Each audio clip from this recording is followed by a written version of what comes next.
So this morning we're going to finish our first session in counseling topic. There were some points that were still missing. And then we will do with the second topic I was supposed to develop, which is the art of listening and asking questions in counseling. If you have your outlines with you, on Sunday we were at point 3, what is happening to me. We considered what can I do for you, the starting words in the session, what can I do for you, in which ways can I help you. Then we noticed the importance in point 2 of understanding. I feel understood, warmth, the importance of establishing a good rapport as the main goal of the first session, an atmosphere of warmth, empathy, trust. So then we considered the primary reason for counseling in the session, defining the basic needs and problems. So here we are. I think it's important in the first session to describe at least an outline of the expectations the counselee has. So I usually ask a question more or less like this. What would you like to accomplish? Where would you like to go? In which ways would you like to be helped as a result of this counseling? And usually, if possible, if there is time, I make them write them down, identify, be very objective, not only subjective. Write down your expectations, what you would like to accomplish. And I like to call these the therapeutic goals, the target goals.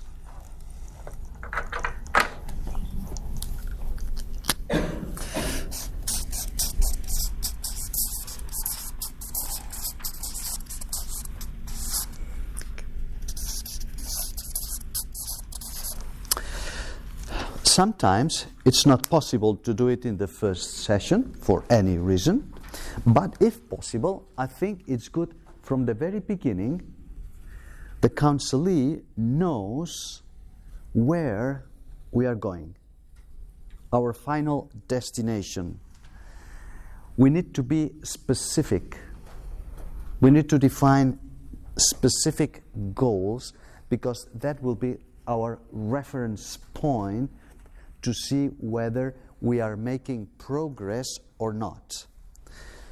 So from time to time, we'll look back, in future sessions, we'll look back to our initial therapeutic goals, to our targets, and compare. Are we making any progress? How are you? How do you feel? You feel we are making, we're moving forward? So having some therapeutic goals described and written down, I think is very, very helpful.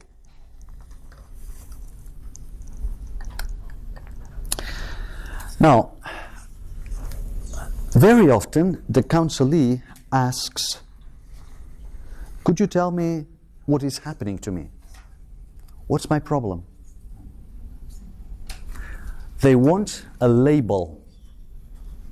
They want a name and a surname, especially for us from medical and professional counselors. They want medical or psychological labels. For you, this is not a problem, because as pastors, I don't think they expect from you a label of sinners. You are sinners, or any label connected to their own spiritual life. Try to avoid labels as much as possible. Most of the times, labels are unnecessary. And sometimes they are very dangerous. They are unnecessary because we don't need them to work to make progress. Especially in the area of our emotions and mental health and psychiatric disturbances, one important point to remember is that labels are not something static, rigid, forever, but they may keep changing. Labels may be dynamic. So in the beginning, you think that the person has a depression, let's say a severe depression, and then as time goes by, you realize that that person turns into another diagnosis. This is possible. This can happen. So don't put labels. I said that sometimes labels are dangerous. I will always remember a case which was very sad. The daughter of a good friend of mine, actually a medical doctor, suffered from a borderline personality disorder. She was a teenager, she was 18, and she went to the psychiatrist. They had, I think it was the second or the third session with the psychiatrist, and the psychiatrist told her, I don't know if it was his own initiative or it was as a response to her question, that she suffered from a borderline personality disorder. Then the girl went back home, started looking at internet what the personality disorder was like, and she went and she committed suicide. This is a very impressive case, especially because the father was someone very near me, a colleague, a friend. Be very careful to use. Psychiatric and psychological diagnoses are dangerous weapons. They are dangerous weapons. Use them as little as possible. My own policy, my own habit is to use them only when it is strictly necessary. For example, when you are requested a report from an official report for any reason, for any purpose. But in your relationship with the counselee, try to avoid this, the use of this weapon. As I said, most of the times this is unnecessary, and sometimes it is dangerous. So avoid labels. What's happening to me? We will see as time goes by. What I see today is that you come to me with many problems. You have many problems. You have many areas or some areas in your life that need to be worked at. So we will work together to help you, to encourage you, to find ways out. All I can say is that you are troubled by problems. This is a sort of a question I usually get. Okay. Any question or comment so far about these 2 points we mentioned? While you are thinking, don't get to rush. Don't be in a hurry to get conclusions too early. Too early. Although this is a basic principle in psychotherapy, it can equally, perfectly be applied to pastoral counseling. Early interpretations usually are mistaken. You need your time. You need your time to think, to get to know the person, to know, as we heard from Richard and from Ed also yesterday, the life story, the background. We need to know many things about that person before getting to conclusion. So don't rush. We need to convey to the counselee the idea that we are not in a hurry. We don't work with emergencies. This is another principle I usually convey the counsellors. I have an urgent need. I have an urgent need. My answer usually, or most of the times, is I don't accept emergencies. I don't work with emergencies. If you have an emergency, you will need another sort of help. You need to go to an emergency unit. But emergencies are usually the unconscious way the person uses to manipulate. Emergencies are an excellent way to manipulate the counselor, the therapist. So be very careful when they pressurize you with emergencies, a phone call, etc. You have to be very aware of what an emergency is and what it is not. And with the likely exception of suicidal ideas, and perhaps one or two more, except suicidal ideas in a depressed person, there are no emergencies in counseling. There may be emergencies in medicine, but in counseling, probably the only emergency is suicidal ideas.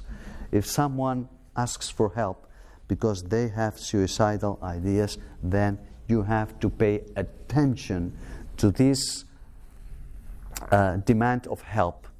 Even if it sounds self-pity, manipulative, we have to pay attention to the suicidal ideas. We'll go back to that tomorrow when we consider the case study on depression. I think about suicidal ideas, that's enough. Now, tomorrow, we'll go back more to this. So don't rush to get conclusions. Take your time. There does not exist such thing as hurry. It was Jung, in a minute I give you. Jung, the Swiss psychiatrist, said, hurry is not of the devil, it is the devil. This was what Jung said. Hurry is the devil. And this can be applied to counseling. Take your time. We need to work in a progressive way.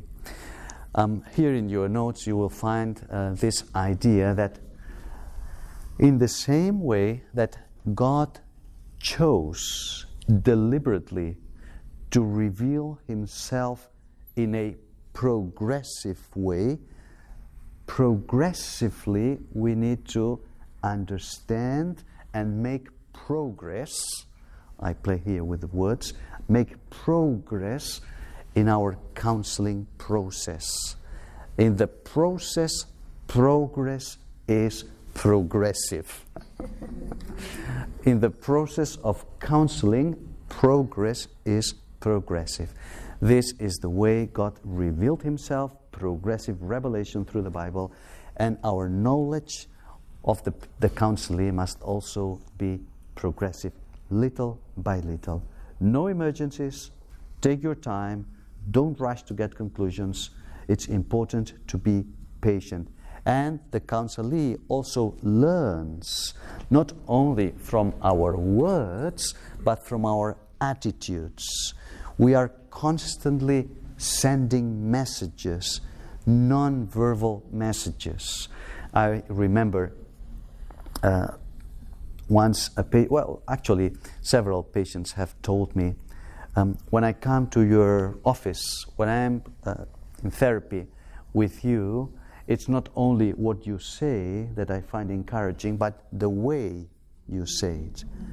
The way you say it. The tone of voice. The quietness. I wouldn't be able to do that if I were rushed, in a hurry, nervous, tense. We need quietness. I think there is a difference between making a diagnosis, putting a label, and setting the therapeutic goals. I think it's much more important to know what is happening to us, to you, where is the problem, trying to define, to draw the picture.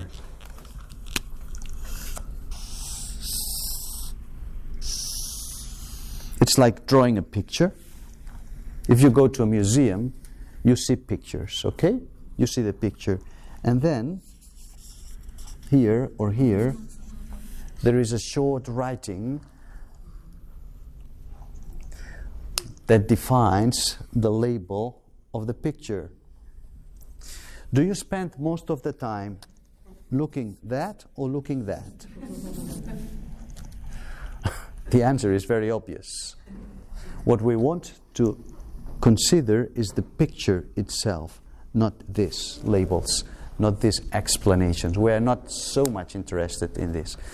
This is why labels, and today, probably as a result of the big influence from psychiatry, and especially from American psychiatry, with the DSM 4, 5, DSM revised, DSM, a tendency to put into boxes everything. That would be a long story behind. There are some interests behind, but this is not the time to consider that. I think we should not neglect, we should not avoid giving a whole picture of the situation, but be very careful with labels. This would be my advice. Also at the moral and spiritual, in the same way that morally and spiritually we don't call a person, you are a sinner. We avoid that label. We try to describe it in other ways. The same should happen with our psychological, emotional, psychiatric language. Okay.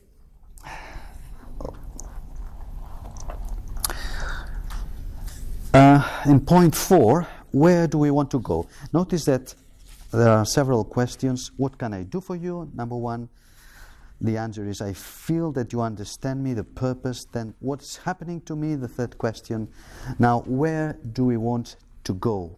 Question 4, explaining the therapeutic process. I think it's important in the first session to give a hint of what we're going to do, both in practical terms, length of sessions, how often you will meet, etc. Even if you are not professionals, I think this is important. Richard used a very key word on the first day. He said you have to do pastoral counseling with consistency. Remember that word, consistency. Although it is true that there is some casual, informal counseling that we all do while we are taking dinner together, etc., in spontaneous conversations, pastoral counseling should have a minimum structure. It should not be casual. They should have consistency. So you should agree when you meet, for how long you will meet, etc. And of course, the contents, as we said, the therapeutic goals. Where do we want to go? I like to tell the counselee, I like to use an illustration to compare what we are going to do with different illustrations.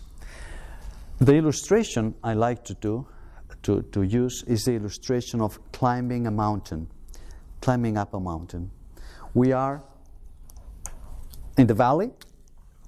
We are down in the valley. We are here. And we want to reach the peak of the mountain. Hiking or climbing up a mountain is something people usually like. Now, if you want to climb a high mountain, the more complicated the mountain is, for example, if you want to climb the Everest, you need, I don't know if this is the English word, a Sherpa. You need a Sherpa. Now, what is the function of the Sherpa?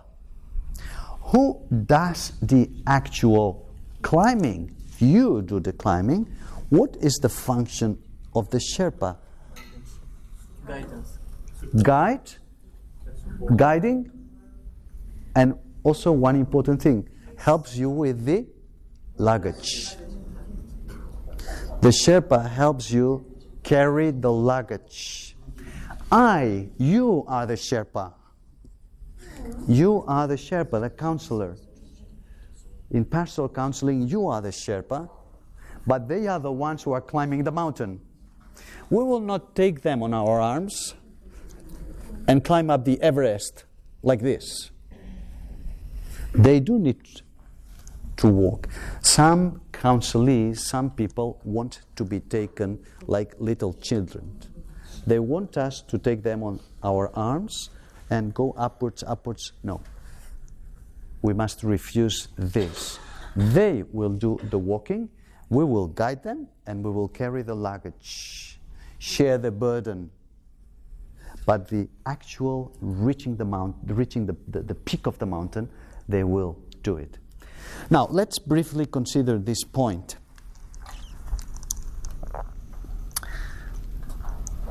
Anticipating wrong expectations. What the counselee can expect from the counselor and what he or she should not expect. What can be expected, we have already said. Climbing up a mountain, trying to clarify, defining the goals and making progress in all these goals.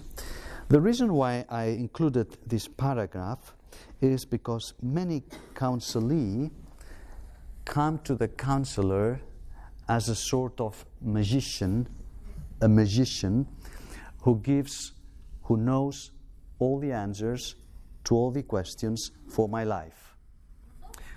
Now, this is a childish expectation, immature expectation. A counselor is not someone who gives all the answers. Actually, a good counselor should not give answers. At least this is not our primary function. But the counselor should make the counselee think, reflect. As we will see in a minute, see the same problem from different perspectives. I would like you to keep this idea in mind, which is very simple, but we very often fail here. Remember this: the best counselor, a good counselor, is not the one who has the best answers, but the one who asks the best questions. The best counselor is not the one who gives the best answers, but the one who asks the best questions. And we'll see in a minute why I say this. So the expectation that you will come and tell me what I should do, this is a totally wrong expectation. And you should anticipate that we will not be working this way, because this is not counseling. This would be a sort of child-adult relationship that would make dependency very, very dangerous. So, finally, the baggage needed for the journey. I have included here 4 features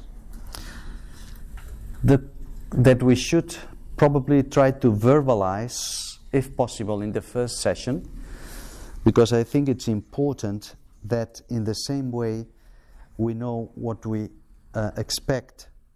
The counselee knows what to expect from us. He should know what to expect from him.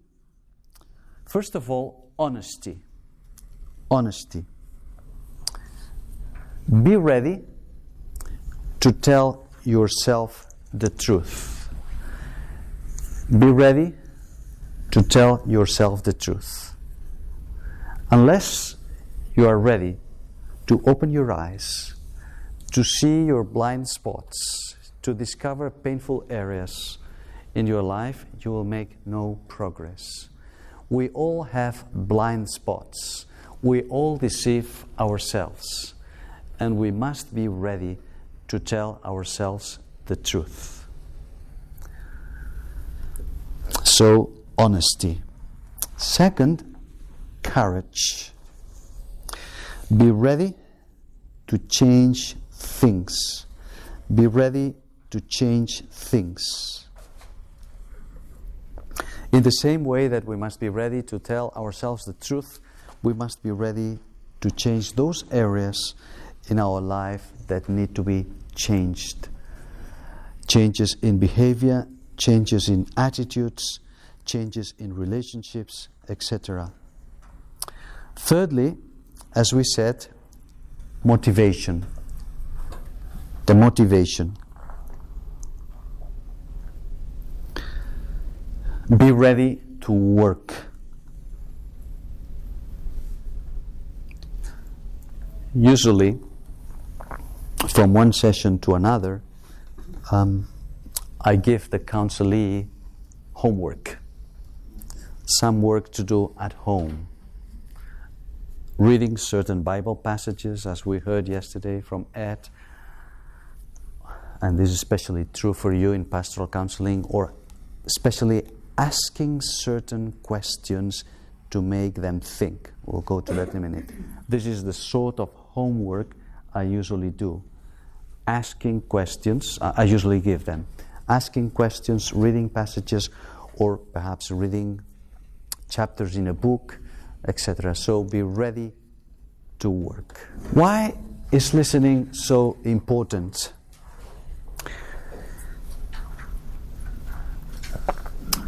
I think there are basically two reasons. The first one has to do with us as human beings.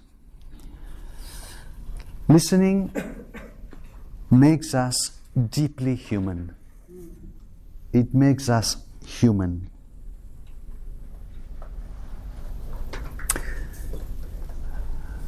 Notice, animals can hear. Animals can hear. Human beings, men and women, is the only animal that can listen. Listening is a faculty which is absolutely unique in human beings. Certainly, some animals have sophisticated or developed capacities to hear. Dolphins, for example, certain birds have a sophisticated, very developed capacity to hear. They send messages.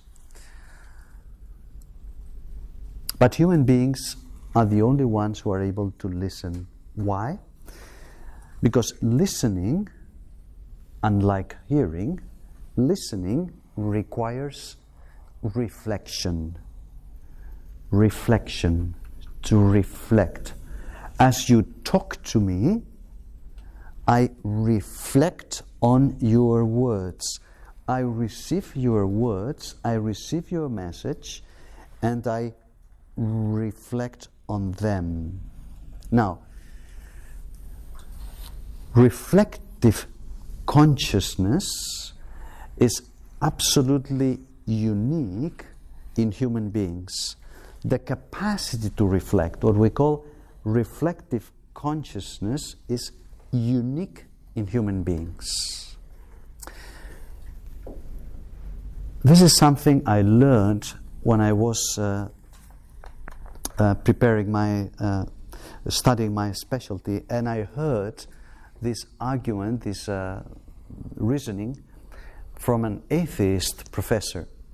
This is why it has so much value to share it coming from a non-Christian person. Animals are aware. An animal is aware. Full stop. That's the end of the story. Human beings, you and me, we are aware that we are aware. I am aware that I am aware.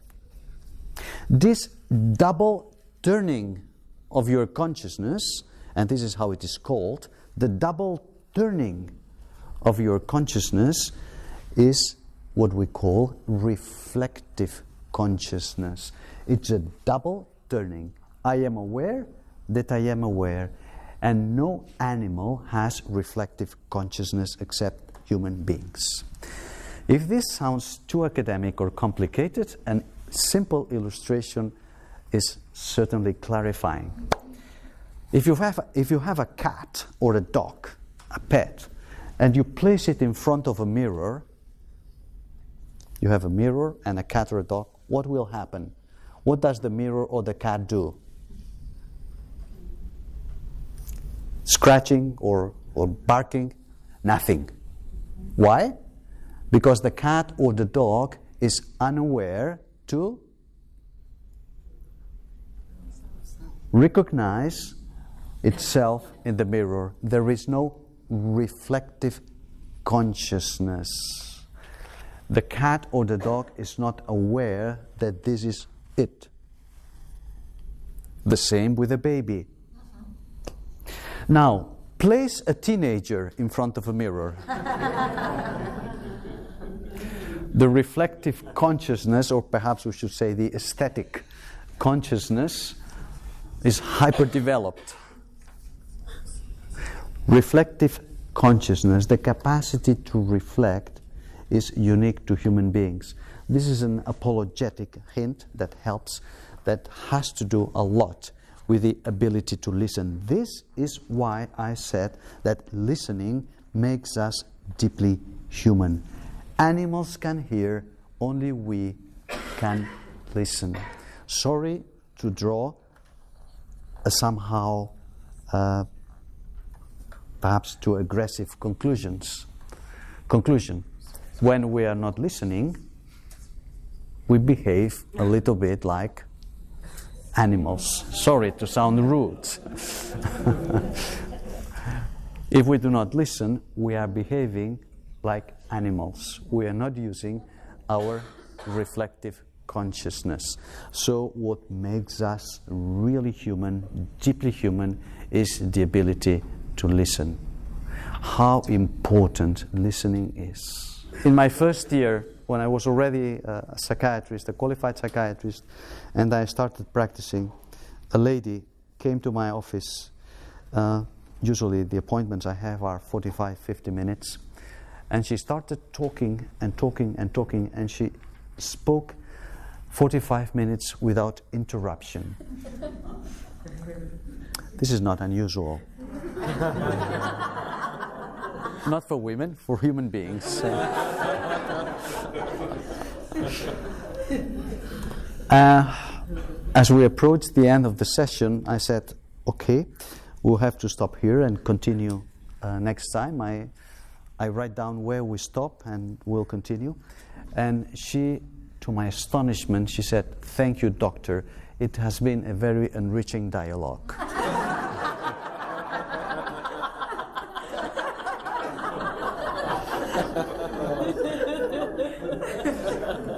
I have never forgotten that a dialogue exists, occurs, when someone is speaking and you are listening. This is a real dialogue. A real dialogue does not require two people speaking. Actually, sometimes when two people are speaking, this is not a dialogue. In Spanish, we say it's a dialogue of deaf people. They do not understand each other. Okay? When someone speaks and you listen attentively, you use your reflection. It takes an effort, as Richard said, to listen this way. Actually, as you are listening to me now, you are listening to me with a dialogue. There is a dialogue, and any speaker, any skilled speaker knows when he or she has lost the audience. Why? Because there is no eye connection. They have gone. They are lost. Okay? So we all know when this is happening or not. And one final anecdote. An outstanding psychiatrist in Spain, he charged very high fees to visit, outstanding psychiatrist. He told his patients, okay, you share, you tell me what is happening. And it happened twice, at least I know twice, of two different persons, probably it happened more times, that while he was hearing, he fell asleep. Literally, he fell asleep twice. An outstanding chairman of psychiatry. What was the problem of this man, apart from the fact that probably he was short of sleep and he had hypersomnia? Apart from that, the problem was that he was not listening attentively. So listening is very important because it makes us human.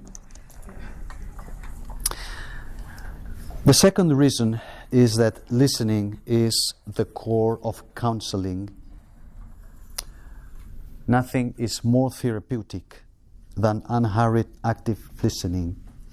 Why? What is the mechanism behind? Neurosciences, in the last 10, 15 years, this is something very, very new, has shown us that while you are telling something, you are telling a story, you are sharing an event, okay?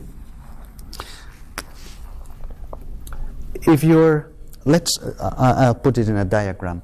Let's imagine that your neuronal structure is out of order.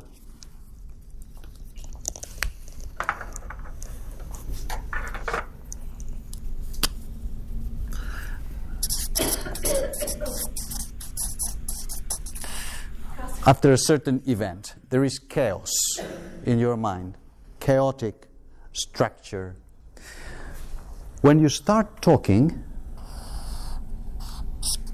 the mere fact, the only fact of sharing this gives order, clarity, reshapes the neuronal structure in a surprising way.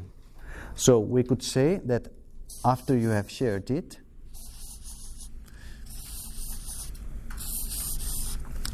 a surprising new structure happens.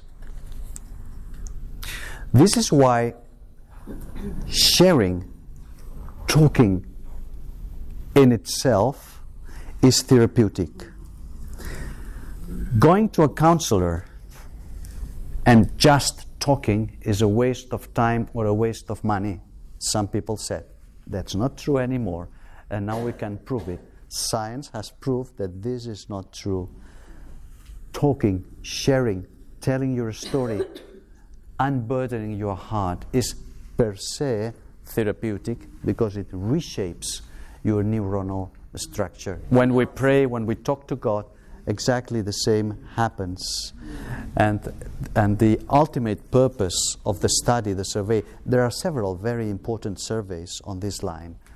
The ultimate purpose of the article, of the paper, was to show that psychotherapy, in this case it was psychotherapy, but it can be applied to counseling, has similar effects in reshaping your brain as medicines. Antidepressants or especially antidepressants. That's fascinating. That's very interesting.